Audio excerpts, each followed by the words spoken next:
একজন পবিত্র স্ত্রী, নেককার নারী শ্রেষ্ঠ সম্পদ, শ্রেষ্ঠ সম্পদ, শ্রেষ্ঠ পুঁজি। আজকে ছেলেরা বাপ, তোমাদেরকে বলি দোস্ত, আল্লাহ তাআলা কোরআনে বলছে লা তানকিহুল মুশরিকাত হাত্তা ইউমিননা ওয়ালা আমাতুম মুমিনাতুন খায়রুম মিন মুশরিকা ওয়ালাউ আ'জাবাতকুম।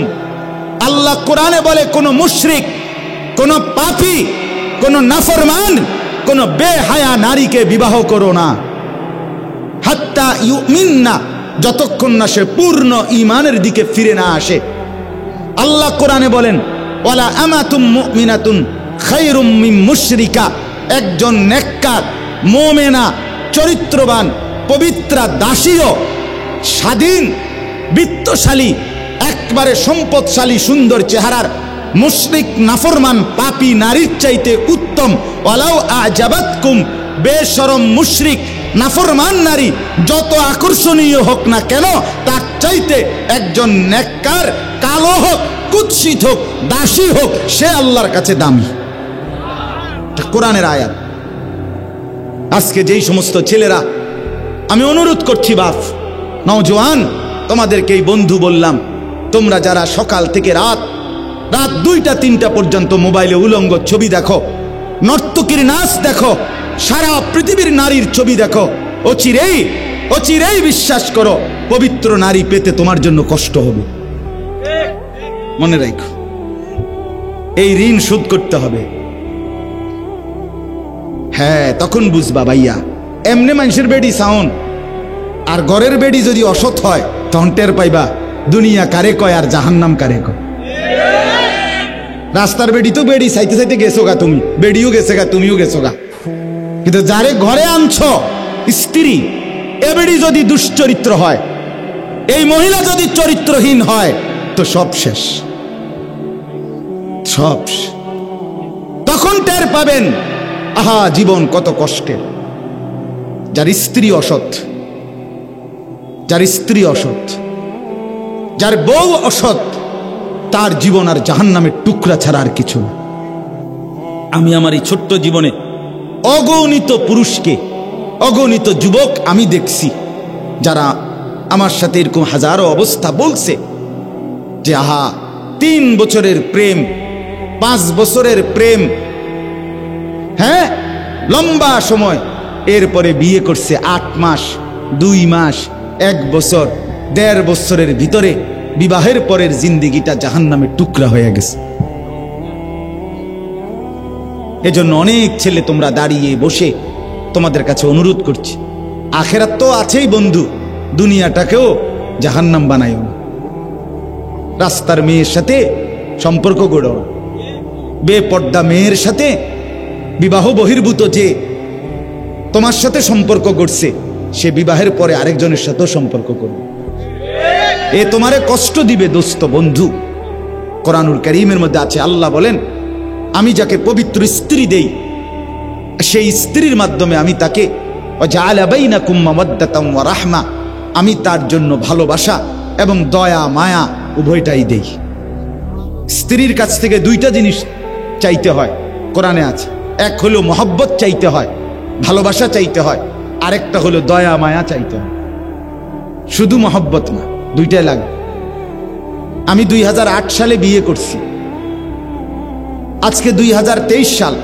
আমার এই 15 বছরের বিবাহের জীবনে তো আমার স্ত্রী আছে, হালাল স্ত্রী।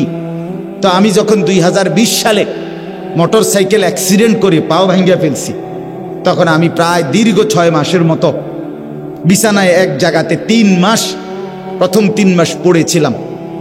হসপিটাল থেকে আইনা আমারে যেখানে রাখছে ওইখানেই আমি পড়েছিলাম, এক সুতা নড়াচড়া করতে পারি নাই। পেশাব পায়খানা, অজু, গোসল, খানা, খাদ্য সব কিছু এই এক জায়গায়। তো সেই 6 মাসের লাগাতার আমার রাত দিনের সমস্ত খেদমত দয়া মায়া করে আমার বিবি করছে। এটা রাস্তার নর্তকীর থেকে তুমি পাইতা না, এটা মিলবে না।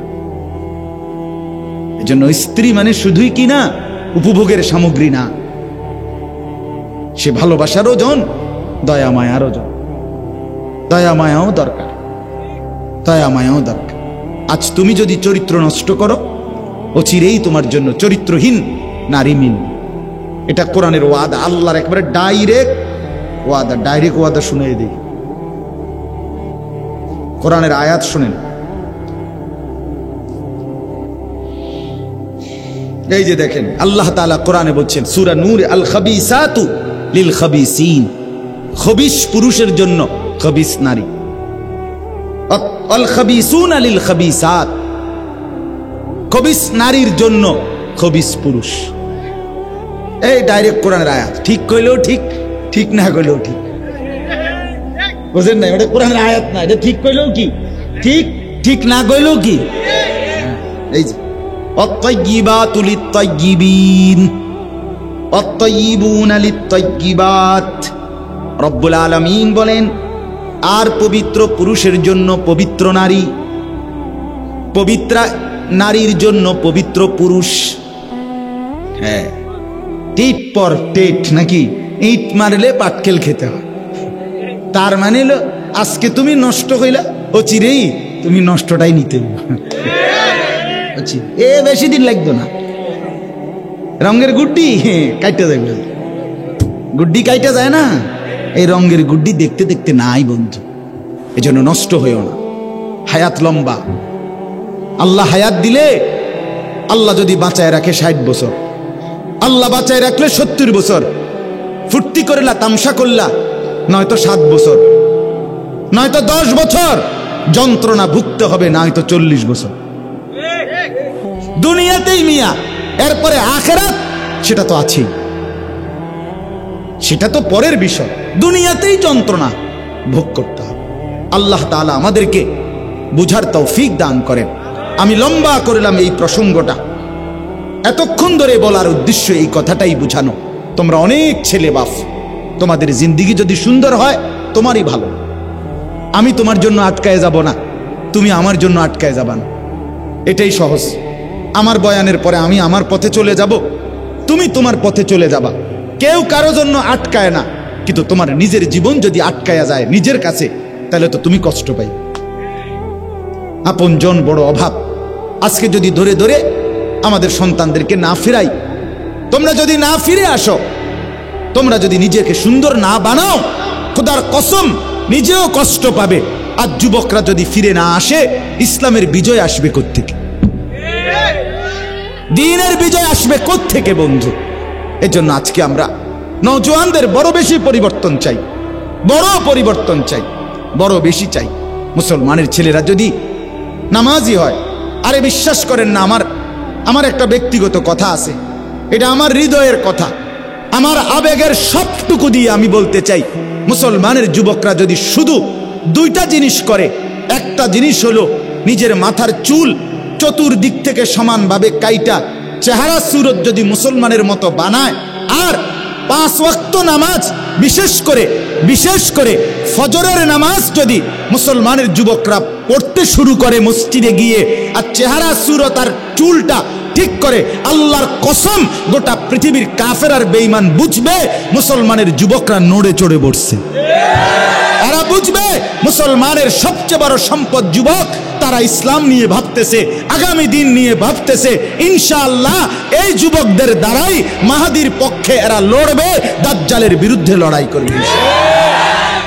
এজন্য আমি আহ্বান করছি ছেলেদেরকে, আগামী দিনে যারা ইসলামকে নিয়ে ভাবো, তোমরা যারা চাও তোমরা মাহাদির পক্ষে থাকবে, বন্ধু আমার, এই দাজ্জালের চুল, এটা দাজ্জালের চুল, এই সামনে বড়া, বামে ডানে সামনে, আল্লাহর কসম এটা দাজ্জালের চুল, এটা কাফেরের চুল, এটা ইহুদিদের চুল, এটা খ্রিস্টান কাফেরদের চুল, এটা সম্পূর্ণভাবে মুসলমানের দিন বহির্ভূত চুল।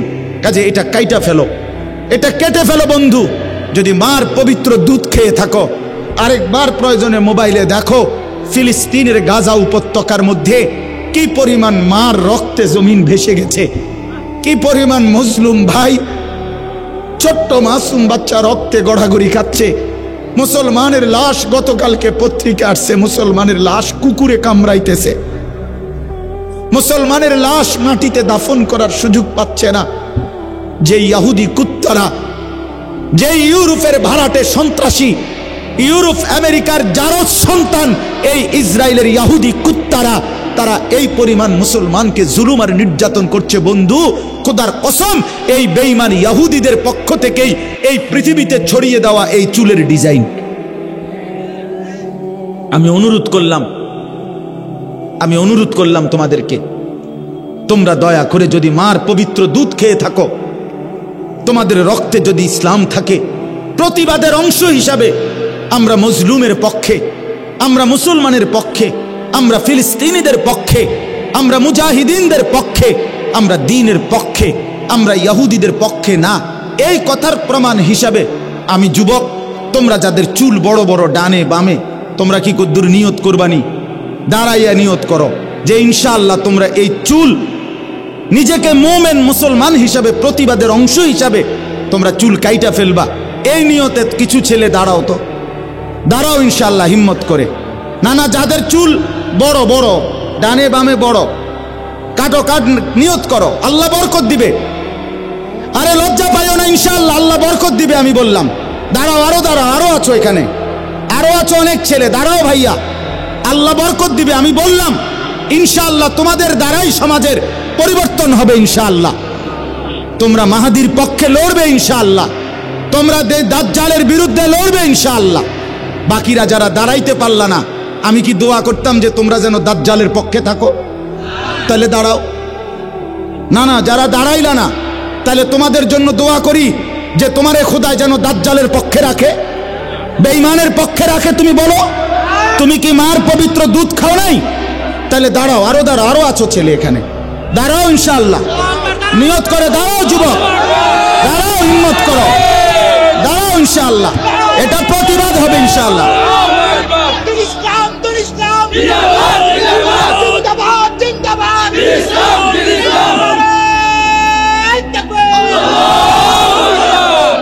আমরা প্রত্যেকেই বসো ভাইয়া, আমার অনুরোধ এটা, তোমাদেরকে ফিরতেই হবে, তোমরা নড়তে হবে, তোমরা নড়ে চড়ে বসতে হবে ছেলেরা। তোমরা একথা বেঈমানকে বুঝাইতে হবে, আমরা মুসলমানের এত লক্ষ কোটি যুবক মরে যাই নাই,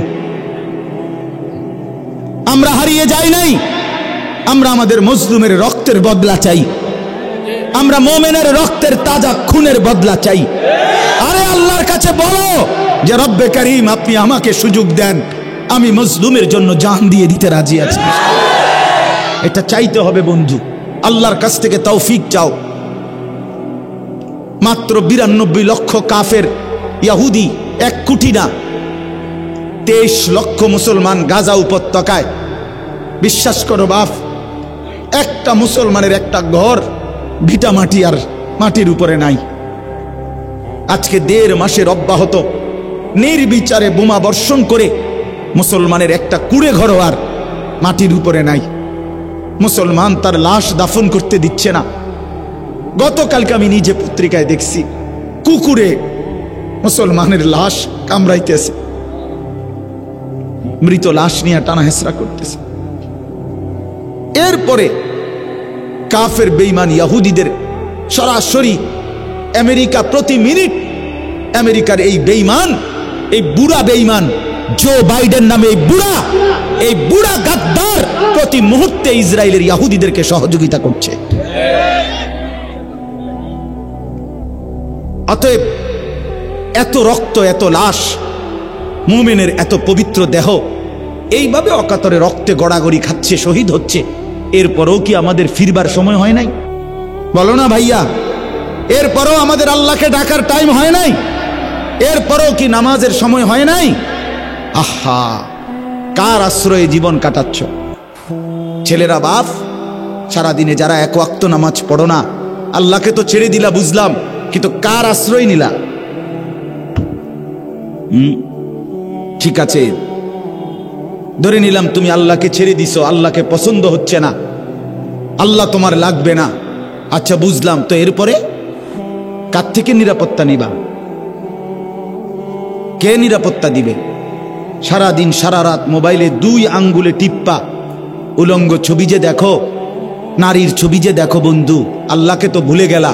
এখন কার আশ্রয়ে, কার নিরাপত্তা নিলা? 92 লক্ষ ইয়াহুদি আক্রমণ করছে, 23 লাখ মুসলমান সর্বহারা। গত পত্রিকা আসছে 7 লক্ষ শিশু ফিলিস্তিনের যারা সর্বহারা, তাদের মাও নাই বাবাও নাই, তারা জানে না আগামী দিনে তারা কোথায় আশ্রয় মিলবে, মা নাই বাবা নাই। এই অবুঝ বাচ্চাদের ভবিষ্যৎ কি? এই যে ওই যে বাচ্চা দেখেন ওই ভাইয়ের কোলে, 1 মিনিট যে বাপ তার সন্তানটাকে বুক ছাড়া করতে চায় না। আমারও তো একটা 2 বছরের মেয়ে আছে, যতক্ষণ বাসায় থাকি আমার বুকের কাছে কোলের কাছে থাকে। তাহলে এই 2 বছরের 3 বছরের 7 বছরের এই বাচ্চাগুলো তাদের আশ্রয় কোথায়? তাদের মায়ের কোল কোথায়? তাদের বাবার কোল কোথায়? তারা আগামী দিনে কিভাবে বড় হবে? এজন্য বন্ধু, ফেরার টাইম হইছে, আমরা ফিরতেই হবে। আমাদের আল্লাহর সাথে আমাদের সম্পর্ক বাড়াইতে হবে। আমরা আল্লাহর সাথে চুক্তিবদ্ধ হইতে হবে যে আল্লাহ, আমরা জীবন দেব, আমরা জান দেব, আমরা মাল দেব। আল্লাহ তাআলা বলেন, আমি বিজয়ও দেব, জান্নাতও দেব। নিজস্ব আকল কাজ করা, ব্রেন অনেক বড় নিয়ামত, অনেক বড়। কোরআনুল কারীমের মধ্যে সূরা আরাফের মধ্যে আছে, ইয়া বনি আদম কদ আনজালনা আলাইকুম লিবাসান, হে বনি আদম, আমি আল্লাহ তোমাদের উপরে পোশাক নাজিল করেছি, পোশাক নাজিল করেছি আমি। তাহলে এই কথা স্পষ্ট কোরআনের আয়াত। আল্লাহ বলছে পোশাক নাজিল করেছেন কে? আল্লাহ। এই যে পোশাক পরার অনুভূতি, পোশাক দিয়ে মানুষকে সাজানো, এটা আল্লাহ তাআলা সাজিয়েছে। মানুষ প্রথমে তো উলঙ্গ ছিল, এরপরে গাছের পাতা দিয়ে লজ্জা নিবারণ করত, এরপরে ধীরে ধীরে পোশাক পরা শিখছে, আধুনিক হয়েছে। এটি সম্পূর্ণ মিথ্যা কথা, গাঁজাখুরি কথা, এ ডাহা মিথ্যা কথা। যে সমস্ত বই, জেনারেল শিক্ষার যেসব বইয়ের মধ্যে এই কথাগুলো আছে, একেবারে আপাদমস্তক মিথ্যুকদের কথা। কোরআনুল কারীমের মধ্যে আছে, আল্লাহ তাআলা হযরতে আদম এবং হাওয়া আলাইহিমাস সালাম, প্রথম নারী পুরুষ আদম হাওয়া নাকি, ওনাদেরকেই আল্লাহ তাআলা পোশাকে আবৃত করেই আদম এবং হাওয়াকে ফেরেশতাদের সামনে প্রকাশ করছে। প্রথম দিন থেকে প্রথম মানুষকে আল্লাহ তাআলা মানুষ হিসেবে পরিচয় করাইছেন পোশাক পরিহিত। তাহলে হেনে ন্যাংটা থাকবে কেন? ফাতা ফিনবে কেন? কথা বুঝেন না? তাহলে এটা কেমন অযৌক্তিক কথা না? কোরআনে স্পষ্ট আছে পুরা ঘটনা, যে ইবলিস যখন নিষিদ্ধ গাছের ফল যখন, তুমি এটা বইয়ে ঠিক করো, এর ভিতরে আমাদের টাইম শেষ হয়ে যাবে ইনশাআল্লাহ। কথা বুঝেন না? এবং এখন তো যেহেতু ঝামেলা মাহফিল, পরে নিরিবিলি ঠিক করো, যেহেতু মাহফিল শেষে লোকজনও থাকতো না, আমরাও থাকতাম না। হ্যাঁ, তখন বইয়া বইয়া তুমি মনোযোগ দে। আমার আর এগুলো বলতে আর আমার বিবেক দেমাগে ধরে না। আমি আজ 18 বছর এই দিকদারি, আমার জীবনের সবচেয়ে বেশি কষ্ট মাইক লইয়া দেখছি। আমি দেন না, আপনারা এত কিছু কইতেছেন, আমি মাতি না। আমি আমার কথা এটা যেটা ইচ্ছা এটাও, কেউ বুঝুক না বুঝলে হেরা বুঝবো, আমার কম দরকার আমি কইতে থাকি। মানে এত পরিমাণ যন্ত্রণা পাইছি এই জীবনে এগুলা নিয়ে, এই মাইকলার কথা বুঝছেন? এই জন্য এখন আর এগুলো বলি না। কি বলবো আমি নিজে বুঝিও না এতটা। জি ভাইয়া, তো শুনেন, মনোযোগ দেন, সবাই আন্তরিকতার সাথে শুনেন। তা আমি বলতেছিলাম, আল্লাহ তাআলা কোরআনুল কারীমের মধ্যে বলছেন যে নিষিদ্ধ গাছের ফল যখন ইবলিস হযরত আদম এবং হাওয়া আলাইহিমাস সালামকে খাওয়াইল প্রলোভন দিয়ে, তখন সর্বপ্রথম আদম এবং হাওয়া এই দুইজনের গায়ে দেহে যে পোশাক ছিল, এই পোশাক খুলে পড়ে গেছে। তখন তারা জান্নাতের পাতা দিয়ে লজ্জা নিবারণ করতে চাচ্ছিলেন। তাহলে কি বোঝা গেল? আদম এবং হাওয়ার প্রথম থেকেই গায়ে কি ছিল? তো তাইলে আদিম যুগে আর পোশাক ছিল না, পরে ধীরে ধীরে মানুষ যখন আধুনিক হইছে, আস্তে আস্তে পোশাক পরা শিখছে। এই মিথ্যা কথা বলার কি দরকার? এটা বানোয়াটি কথা কিনা বলেন নাকি? কোরআনুল কারীমের তথ্য যেটা, এটাই সঠিক, এটাই যৌক্তিক, এটাই বাস্তব। এই জন্য কোরআনে আছে, আল্লাহ তাআলা বলছেন, ইয়া বনি আদমা লা ইফতিনান্নাকুমুশ শাইতান কামা আখরাজা আবাওয়াইকুম মিনাল জান্নাহ ইয়ানজিউ আনহুমা লিবাসাহুমা লিউরিয়াহুমা সাওআতিহিমা। আল্লাহ বলেন, হে বনি আদম, সাবধানে থেকো, সব সময় শয়তান যেন তোমাদের পিতামাতার মতো তোমাদেরকেও পোশাক খুলে না ফেলে। অর্থাৎ পোশাক দ্বারা, কথাটা বোঝো ভাইয়া, পোশাক থেকে, পোশাকের ব্যাপারে তোমাদেরকে যেন শয়তান বিভ্রান্ত না করে। তোমরা সর্বদাই আল্লাহ প্রদত্ত, রসুল প্রদত্ত, কোরআন সুন্নাহ অনুমোদিত পোশাক পরিধান করবে। এটা আল্লাহর কথা। যে মনে রাখো, ইবলিসের সর্বপ্রথম ইবলিস কি গুনাহ করাইছে, কি আল্লাহর বিরুদ্ধাচরণ করাইছে আদম এবং হাওয়াকে দিয়ে। আর এর প্রতিফলে গুনাহের অথবা আল্লাহর অবাধ্যতার, নবীদের শানে, নবীদের আলোকে আদম এবং হাওয়া আলাইহিমাস সালামের এই বিভ্রাট, এই ভুলে যাওয়া যা ইবলিস ওনাদেরকে দিয়ে করাইয়া ফেলছেন, এরপরে আল্লাহ তাআলা প্রথম এটার বহিঃপ্রকাশ, আল্লাহর কথা অমান্য করলে প্রথম যেই ক্ষতিটা হয়েছে সেটা হলো গায়ের পোশাক খুলে গেছে। এই জন্য যেই মানুষটা তার পোশাকের ব্যাপারে যত্নবান না, মনে রাখতে হবে এটা তার গুনাহের আসর, তার এই গুনাহ এবং নাফরমানির প্রতিফল, যার ফলে তার আর এই পোশাকের মধ্যে মুসলমানের চিহ্ন নেই। যত মহিলা দেখবেন নিজেরা গুনায় লিপ্ত, বেহায়া, বেপর্দা, তাদের সমস্ত বেপর্দেগি এই পোশাকের মাধ্যমে। পোশাককে কখনো আটশাট, কখনো টাইট, কখনো শরীরের সাথে লাগা, কখনো লাল, নীল, হলুদ বোরকা ইত্যাদি বিচিত্র রকমের, মানে পোশাকের হাজারো ডিজাইন, সব কিছুর দ্বারা উদ্দেশ্য আল্লাহকে নারাজ করা, শয়তানকে খুশি করা। এই জন্য বন্ধু, জোরে চিৎকার দেওয়ার দরকার নেই, মনোযোগ দিয়ে বুঝলেই ভালো। আন্তরিকতা নিয়ে শোনো বন্ধু, চিৎকার করে ঠিক বলার দরকার নেই। আমি বুঝাইতে চাই, আমি অনুভূতি জাগাইতে চাই। শুধুই কেবল নিয়ম মাফিক ওয়াজ না, শুধুই কেবল গল্প বলার জন্য ওয়াজ না, শুধুই কিছুক্ষণ সময় কাটানোর জন্য এই ওয়াজ নয় বন্ধু। এই জন্য ছেলেদের কাছে অনুরোধ, কথার প্রসঙ্গে যেহেতু আমি এটা বলছিলাম, কথার তালে বলছিলাম এটা, যে এই টাইট ফিটিং একদম শরীরের সাথে লাগা প্যান্ট কোনোভাবে সুস্থ, স্বাভাবিক এবং যার মেধা, বুদ্ধি, বিবেচনা ঠিক আছে এমন কোনো মানুষ পড়তে পারে না। এটা কৃতদাসের পোশাক, এটা গোলামের পোশাক, এটা ভৃত্যের পোশাক, চাকরের পোশাক। স্বাধীন, বিবেকবান, বুদ্ধিমত্তা সম্পন্ন কোন সুস্থ, স্বাভাবিক মানুষের পোশাক হইতে পারে। মুমিনের পোশাক হবে আল্লাহ প্রদত্ত, রসুল প্রদত্ত। কোরআনুল কারীমের মধ্যে আছে, ওয়ালিবাসুত তাকওয়া যালিকা খাইর। মুত্তাকিদের পোশাক, তাকওয়াবানদের পোশাক, আল্লাহ তাআলা বলেন যালিকা খাইর, এটাই উত্তম। কোরআনে আল্লাহ বলছে, ইয়া বনি আদম খুযু যিনাতাকুম ইনদা কুল্লি মসজিদ।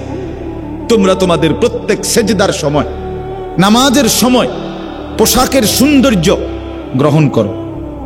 এজন্য তাফসীরের মধ্যে লিখছে, যদি কোনো ব্যক্তি নামাজ অবস্থায় হাফ শার্ট, এই হাফ গেঞ্জি, কোনোই ঢাকে না এই জায়গাটা সহ, তাহলে এটা সৌন্দর্যময় পোশাক নয়। অতএব এই কারণে এটা মাকরুহ, এটা অনুচিত নামাজের মধ্যে। কেন? আল্লাহ তাআলা বলছে, তোমরা তোমাদের সেজদার সময়, নামাজের সময় সর্বোত্তম পোশাক পরিধান করো। তাহলে একজন মানুষ যখন কোনো মেহমানদারি, কোনো বিয়ের অনুষ্ঠান, কোনো বন্ধু বান্ধবের সাথে কোথাও যাবে, অথবা নিজ প্রতিষ্ঠান, যেখানে উত্তম কোনো জায়গায় যেতে চায়, তখন সে তার পোশাকের পরিপাটি করেই যেতে চায়। তাহলে এই জন্য পোশাক ইসলামে অনেক গুরুত্বপূর্ণ, অনেক গুরুত্বপূর্ণ বিষয়, অনেক কিছু। একটা পোশাক একটা মানুষের ব্যক্তিত্ব, একটা পোশাক একটা মানুষের রুচি, একটা মানুষ তার পোশাক তার ধর্মের পরিচয় বহন করে, তার পোশাক তার কৃষ্টি মানসিকতা কেমন এটার পরিচয় বহন করে। অনেক কিছু, এটাকে খামখেয়ালি মনে করলে হবে।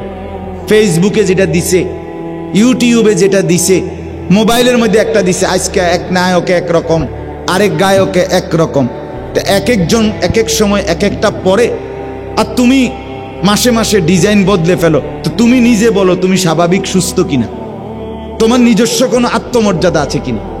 আমি তো আমার এই 42 বছরের জীবনে কোনোদিন পাঞ্জাবির ডিজাইনও বদলাই নাই, টুপির ডিজাইনও বদলাই নাই, লুঙ্গির ডিজাইনও বদলাই নাই, গেঞ্জির ডিজাইনও বদলাই নাই। আমি বুঝে নিছি যে পোশাক আমার রসুলের, যে পোশাক সাহাবায়ে কেরামের, যেই পোশাক আউলিয়ায়ে কেরামের, যেই পোশাক উলামায়ে কেরামের, মৃত্যু পর্যন্ত সেটাই হবে আমার পোশাক। তো তোমারটা মিল দেখাও, দেখাও মিল। কখনো গেঞ্জি, কখনো শার্ট, কখনো হাফ শার্ট, কখনো মানুষের ছবিওয়ালা গেঞ্জি, কখনো প্রাণীর ছবিওয়ালা গেঞ্জি, কখনো সিফা প্যান্ট, কখনো টাইট প্যান্ট, কখনো ঢোলা প্যান্ট, কখনো মারু হাফ প্যান্ট, কখনো 3টা ছিদ্রওয়ালা চার। মানে ফাগল কি পরিমাণ ফাগল হইলে, তার কি পরিমাণ সিরা এলোমেলো হয়ে গেলে এই প্যান্ট কিনতে পারে। আমার কাছে মনে হয় মানে তার থেকে বড় তার সিরা আর কেউ, তার মানে এই যে আনাম আস্তা জলজ্জান্ত প্যান্টটার মধ্যে 3খানে ছিদ্র। আমার মনে হয় তার যে ছিঁড়ে গেছে তার ইডি আর লাগাইবারও কোনো বুদ্ধি না, কোনো ইলেকট্রিশিয়ান তার বাপের ক্ষমতাও না ইডি আবার মিলাবে। তার আস্তাগফিরুল্লাহ, আস্তাগফিরুল্লাহ। মান আরে ভাইয়া মনে রাখতে হবে, আত্মমর্যাদা, আত্মসম্মান, আত্ম অনুভূতি অনেক বড় নিয়ামত। ছেলেরা শুনো, এটা মনে রাখো, নিজেকে চিনা, নিজের একটা সামাজিকতা, আমার একটা আত্মমর্যাদা আছে, আমার একটা আত্মসম্মান আছে, আমার একটা নিজস্ব পরিচয় আছে, স্বকীয়তা আছে, স্বাতন্ত্রতা আছে, আমার একটা বৈশিষ্ট্য আছে। আমি কাফের না, আমি ফুটবলের খেলোয়াড় না, আমি ক্রিকেটের খেলোয়াড় না, আমি সিনেমার নায়ক না, আমি আর্জেন্টিনার খেলোয়াড় না, আমি ব্রাজিলের খেলোয়াড় না, আমি আমেরিকার বেঈমান না, আমি ইউরোপের দালাল না। তুমি মুসলমান, তোমার বাপ মুসলমান, তোমার মা মুসলমান, তোমার রক্তে ইসলাম, তোমার কিতাবের নাম কোরআন, তোমার নবীর নাম মুহাম্মাদুর রাসূলুল্লাহ সাল্লাল্লাহু আলাইহি ওয়াসাল্লাম, তোমার ধর্মের নাম ইসলাম। তুমি পাগল ছাগল না, তুমি মাতাল না, এটা ভাববা। ছেলেদেরকে বললাম ভাইয়া নিজের পোশাক মিলাও, কোনটা কার লগে মিলাইছো, জুতা কার লগে মিলাইছো, চুল এটা কার সাথে মিলাইছো, হ্যাঁ চেহারা সুরত কার সাথে মিলাইছো, গেঞ্জি এটা কার লগে মিলল, প্যান্ট এটা কার সাথে মিলল, কোনোটাই কোনো মুসলমানের সাথে মিলল না। তোমারে মুসলমান বলে কে? তোমাকে মুসলমান কে বলে বন্ধু? যদি বলো তোমারে হেরা কাফের, হেরাও তো তোমারে নিবে না, ওরাও নিবে না। ভোটার কার্ডে, ভোটার আইডি কার্ডে ধর্মের সাথে লেখা আছে ইসলাম, জন্ম নিবন্ধন সনদে ধর্মের সাথে লেখা আছে ইসলাম, পাসপোর্টে লেখা আছে ধর্মের সাথে ইসলাম। খোদার কসম, কাফের বেঈমানরা আমাদের সন্তানরা যতভাবেই তাদের মতো সাজুক না কেন, তারা তাদের হিসাবে গ্রহণ করবে না। তো না তুমি মুসলমানের সম্পদ, না তুমি বেঈমানের সম্পদ, তুমি কি?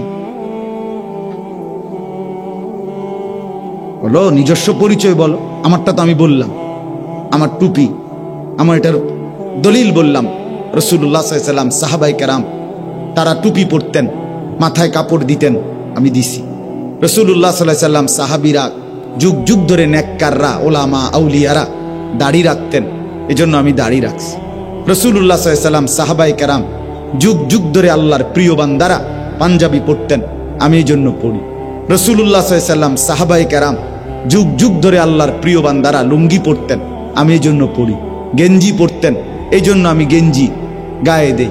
রাসূলুল্লাহ সাল্লাল্লাহু আলাইহি ওয়াসাল্লাম, সাহাবায়ে কেরাম যুগ যুগ ধরে আল্লাহর প্রিয় বান্দারা মিসওয়াক করতেন, এজন্য আমি মিসওয়াক করি। রাসূলুল্লাহ সাল্লাল্লাহু আলাইহি ওয়াসাল্লাম, সাহাবায়ে কেরাম যুগ যুগ ধরে আল্লাহর প্রিয় বান্দারা আতর, সুগন্ধি ব্যবহার করতেন, এজন্য আমি সুগন্ধি ব্যবহার করি। রাসূলুল্লাহ সাল্লাল্লাহু আলাইহি ওয়াসাল্লাম, সাহাবায়ে কেরাম এবং সর্বযুগের নেককাররা সর্বযুগে ঢিলা কুলুক টয়লেট পেপার ব্যবহার করতেন। আমি এই জন্য ব্যবহার করি। আমারটা আমি বুঝাই দিলাম, তোমারটা তুমি বুঝাই দাও। বলো বাবা, বলো, তুমি সুস্থ না অসুস্থ তুমি বুঝাই দাও। তোমার নিজস্ব কোনো রুচি আছে কিনা তুমি বুঝাই দাও। আমার ভাই, নামাজের আজান দিলে অন্যত্র উঠবেন না কেউ ইনশাআল্লাহ। এখানে আমরা আরেকটু দেরিতে 7:30টার পরে ইনশাআল্লাহ আমরা বয়ান শেষে একসাথেই মসজিদে, প্রয়োজনে এখানেও জায়গা না হলে এখানে মিলায়া একটু পরে নামাজ হবে। ঠিক আছে ইনশাআল্লাহ? আমরা সবাই নামাজ পড়ব।